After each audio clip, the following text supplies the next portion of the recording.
આજે જે રીતે ભરૂચ જિલ્લામાં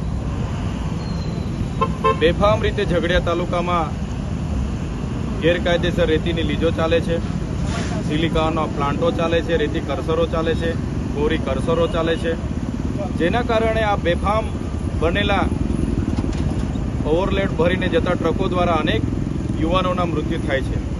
હમણાં અઠવાડિયા પહેલાં સુમિત વસાવા કરીને યુવાન ટીઆરબીને અડફેટે લઈને એમને ટ્રક દ્વારા કચડી નાખવામાં આવ્યા. ગઈકાલે સાંજે જ અમે જ્યાં ઊભા છે ત્યાં એક વિક્રમ વસાવા કરીને યુવાનને પણ રોડ ક્રોસ કરતી વખતે એક ટ્રક ચાલકે અડફેટે લઈને મરણ કરીને જતા રહ્યા છે.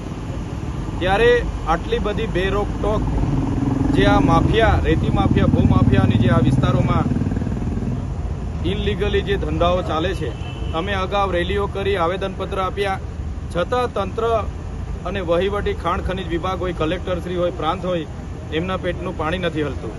એટલે અમને લાગે છે આમાં તમામ અધિકારીઓને હપ્તા પહોંચતા હશે, કમલમ સુધી હપ્તા પહોંચતા હશે, તો જ આવા બેફામ બનેલા રેતી માફિયા હોય, સિલિકા માફિયા હોય કે કોરી માફિયા સામે કોઈ પણ જાતની કાર્યવાહી નહીં થતી.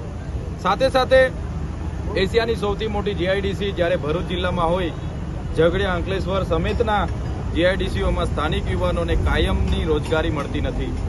માત્ર દાડિયા મજૂર તરીકે લેવામાં આવે છે, 12 કલાક કામ કરાવીને શોષણ કરવામાં આવે છે. બહારના લોકોને 2 વર્ષ 3 વર્ષમાં પરમિશન કરવામાં આવે છે, પણ સ્થાનિકને કાયમી લેતા નથી. ત્યારે એના વિરોધમાં સાથે સાથે આ ભરૂચ જિલ્લાના રસ્તા એ સ્ટેચ્યુ ઓફ યુનિટીને જોડતો ભરૂચથી લઈને ઝઘડિયાવાળો રોડ હોય, અંકલેશ્વર વાલિયા નેત્રંગનો રોડ હોય કે દહેજનો રોડ હોય, આજે પણ અનેકવાર રજૂઆતો કરવા છતાં તંત્રના પેટનું પાણી નથી હલતું. અને એમાંથી જે ધૂળ ઉડે છે, રેતી કોરીઓમાંથી જે ધૂળ ઉડે છે, આજુબાજુના ગામના લોકો ત્રાહિમામ પોકારી ઉઠેલા છે.